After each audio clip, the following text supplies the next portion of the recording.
It consist of the upper and lower removable components. ठीक है, अब इसके अंदर क्या क्या होता है, एक तो एक्टिव कॉम्पोनेंट होता है और रिटेंटिव कॉम्पोनेंट होता है। एक्टिव कॉम्पोनेंट जैसे कि स्प्रिंग्स होते हैं और स्क्रू होता है, और रिटेंटिव कॉम्पोनेंट जो कि होल्ड करके रखे, जैसे कि ये लेबियल बोन, ये हमारे पास एडम्स क्लैस्प है, एडम्स क्लैस्प, और ये बॉल एंड क्लैस्प। ठीक है, ये रिटेंटिव क्लैस्प हो गया।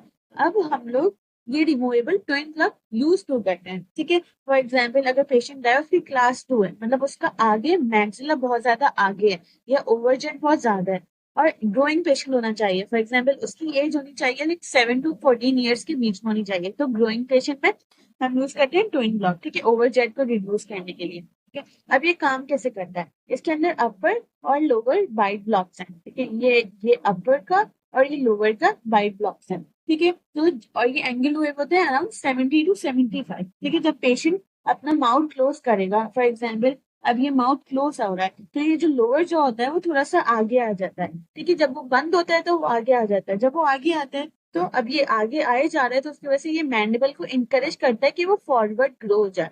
अब ये फॉरवर्ड ग्रो होगा तो ऑब्वियसली जो हमारा क्लास 2 है वो मैक्सिला तो उतना ही रहेगा, लेकिन जब मैंडिबल आगे हो जाएगा तो क्लास 2 ठीक हो जाएगा। ठीक है, और जब क्लास 2 सही होगा तो ओवर जेड भी कम हो जाएगी, तो इसलिए हम लोग यूज करते हैं इन द ग्रोइंग पेशेंट।